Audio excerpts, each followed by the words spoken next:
This is where it begins and ends with us. How honest are we being with ourselves, and how truthful are we concerning our overall health? Are we truthfully and honestly working with our God to develop our relationship, or are we continually going through the motions of service and worship that it has become a second job for us? There are answers only ourselves can answer about ourselves, and if we're content with being content, we will never experience the fullness of who God is in our lives, and that is like being happy with 10,000 when 10 billion is being offered to you. We are our own worst enemy, and we always have been. We may have had some bad experiences with life, and we immediately blame God, and from there on out we don't want anything to do with Him. And the pain went so deep there is no way we'll open up to anyone again. We are content with minimizing the pain as we navigate through the life the best we know how. We may never had any interaction at all with God, and we just go about life doing what we always have.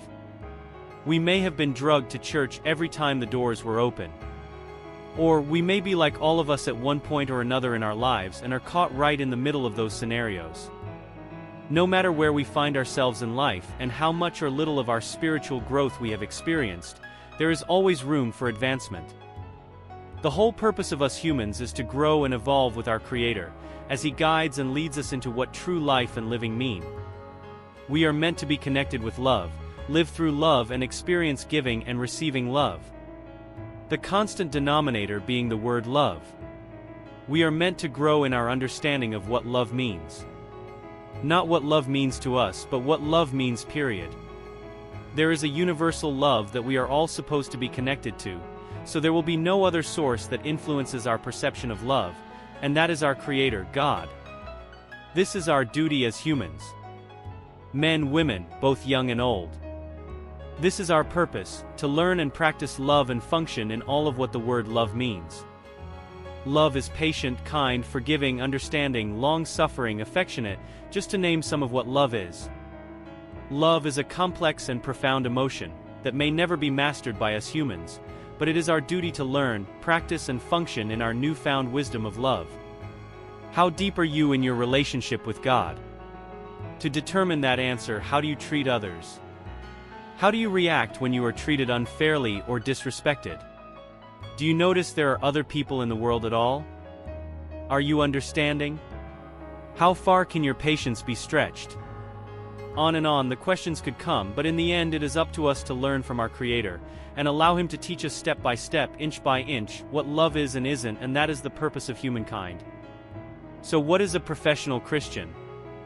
A professional Christian is a professed Christian who is being blinded and misled into thinking they have done enough, and all that is left is attending church weekly, daily, hourly to worship, and they have achieved success on their terms, never fully grasping what learning love and building a relationship with our Creator means. I spent years in this same trap. I would attend church as faithfully as one could. I would volunteer at the church outreach functions. I went through the motions of what I thought it meant to be a responsible Christian. The Holy Spirit brought it to my attention one day, asking what was I saved from. I had been baptized and professed my allegiance to Jesus, yet what has changed in my life? I professed I have been saved. Well, saved from what? I still do the exact same thing I did before Jesus saved me, so what's different? I had a choice that day. Do I stand pat with my life as it was and live status quo, or do I open my mind, heart, and attention to what God is going to teach me? Thankfully, I chose letting God be my God and gave up my right to being my own God and learned the truth from the one who the truth is. Has it been easy? Absolutely not, but I now see the difference between who I was allowing myself to be and who God created me to be. And I can honestly say I can see what I was saved from, and the behavior I would allow in my shallow understanding has been replaced with the attitude and behavior of love that God has taught me. I am no longer a professional Christian treating worship as my second job, but a true follower of Christ, who is leading me deeper and deeper into a quality relationship with our Creator. Allow God to be God in your life. There is so much we must learn that we couldn't possibly learn any other way than from the source of it, and God is the one and only true source of anything and everything we should be learning. Forget what you think you know. Stop trying to provide for yourself.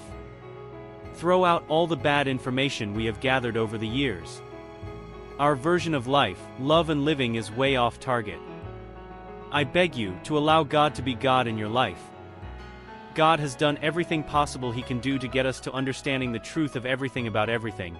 The only person that is stopping us from grasping a deeper understanding of who we are, who our God is, and what is what about this existence is ourselves.